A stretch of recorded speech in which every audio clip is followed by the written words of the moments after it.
Sejak terdeteksi di Indonesia awal Maret lalu, virus COVID-19 menyebar semakin masif ke berbagai wilayah di Indonesia. Hingga awal November saja, kasus COVID-19 sudah menyentuh angka 450.000 dengan kematian mencapai 15.000 jiwa. Dampaknya bukan hanya puluhan ribu orang yang kehilangan nyawa, sektor ekonomi pun turut melemah. Jutaan orang terpaksa kehilangan mata pencaharian. Hari ini pun kami berkesempatan untuk berbincang dengan salah satu dari sekian banyak orang yang positif COVID-19. Nama saya Soma Dani, saya biasa dipanggil sama teman-teman Soma. Saya bekerja di salah satu perusahaan swasta di daerah Jakarta. Saya ini sekarang itu sebutannya penyintas, orang mantan positif COVID-19.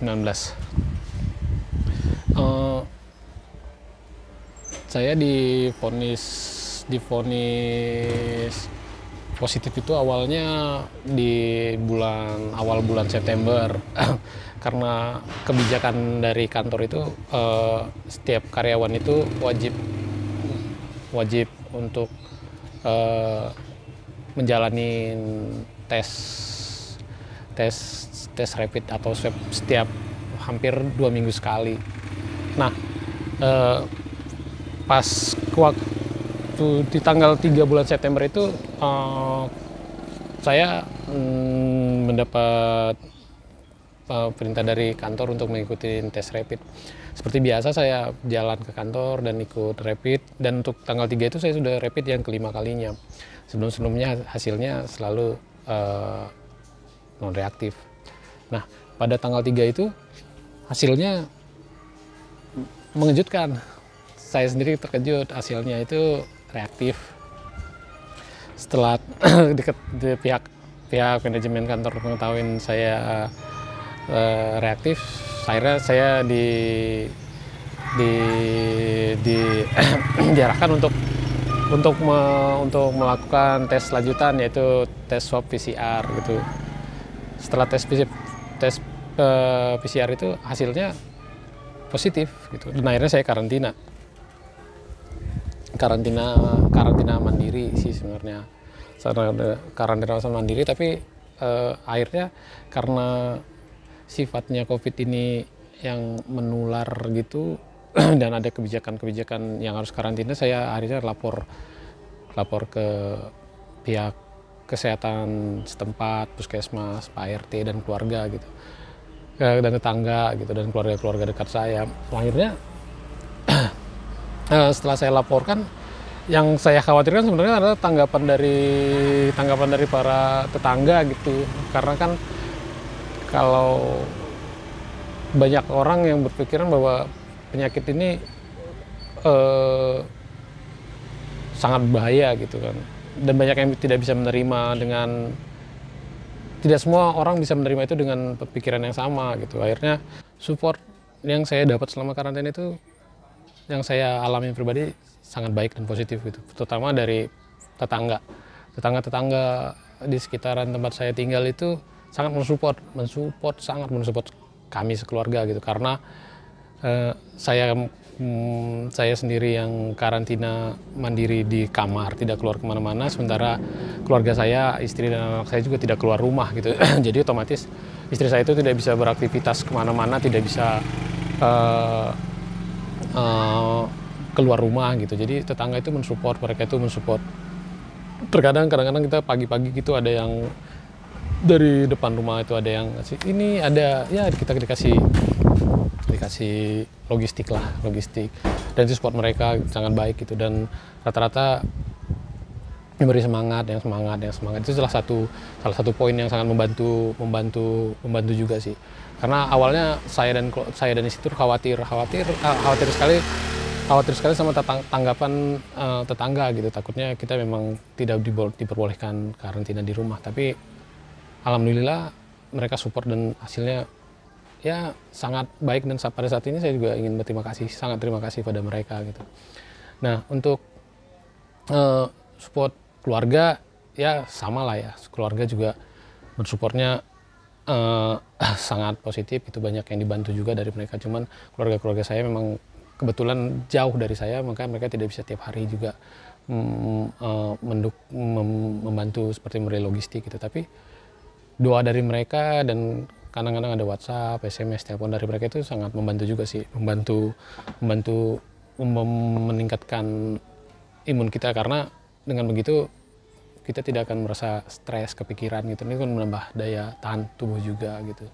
Nah, untuk pemerintah dukungannya saya juga merasakannya itu karena begini. Saya itu tes PCR itu dibiayain sama tempat saya bekerja gitu. Dan pada saat itu kan untuk PCR itu memang bisa dibilang angkanya tidak murah gitu, mahal.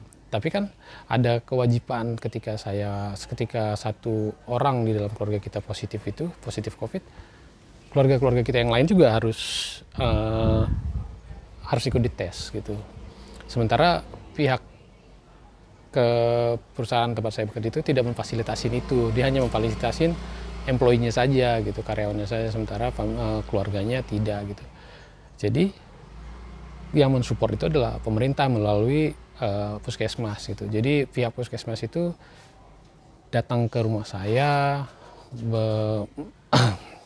membawa perlengkapan lengkapnya dia, dan melakukan tes swab PCR kepada semua keluarga saya, kepada anak-anak saya, kepada istri saya gitu. Dan itu menurut saya support yang sangat baik lah dari pemerintah, dan itu jangan dihilangkan untuk sampai kita menemukan vaksin atau vaksinnya COVID ini demikian.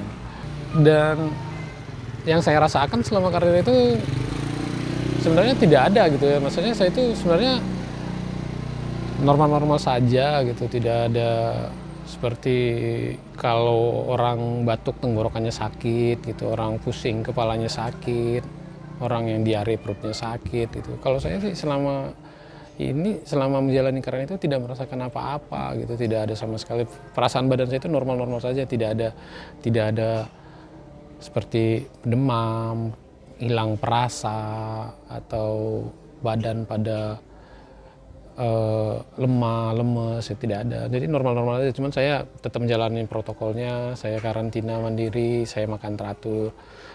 Jadi selama karantina itu saya berusaha untuk olahraga. Di dalam kamar saya olahraga itu pagi, saya hampir olahraga ya sekitar setengah jam, sore, jam-jam sore juga sekitar pukul 4 saya juga olahraga. Dan berjemur juga pagi-pagi hari saya berjemur. Itu sih tipsnya, sama ya istirahat yang cukup dan istirahatnya teratur gitu. Itu sih kalau tips-tips yang menurut saya yang paling utama sih, selain suplemen dan segala macam itu tadi, memang itu membantu. Tapi saya bilang kalau tadi kita makan suplemen aja tapi kita tidak olahraga juga dan tidak makan teratur, istirahat teratur, saya bilang sih sama saja ya, kurang bermanfaat vitaminnya gitu dan suplemennya gitu. Dan harapan saya ke pemerintah dipercepat saja proses pencarian vaksinnya, biar kita bisa mendapatkannya, atau biar cepat masyarakat kita biar cepat mendapatkan imunisasi COVID. Dan untuk masyarakat, untuk teman-teman, keluarga, dan yang ada di sekitar saya pikir sih ya kita coba untuk belajar lagi gitu, untuk mengingat lagi bagaimana cara hidup sehat yang benar dan baik. Saya kira sih kuncinya cuma itu aja, nggak ada yang lain. Kalau kita berusaha untuk menerapkan pola hidup sehat dan pola hidup bersih, insya Allah mudah-mudahan COVID-nya juga tidak akan datang. Dan benar yang sekarang sudah digaung-gaungkan oleh WHO dan pemerintah Indonesia, cuci tangan, memakai masker, jaga jarak, itu udah paling benar. Ditambah lagi memang kalau dari saya itu ya kita harus makan yang teratur dan olahraga yang teratur. Itu aja dari saya, semoga bermanfaat untuk kita semua. Terima kasih. Perjuangan kita melawan COVID-19 masih belum berakhir. Mari bahu-membahu agar bumi kembali pulih. Sayangi diri sendiri dan keluarga dengan tetap pakai masker, menjaga jarak, dan rajin mencuci tangan.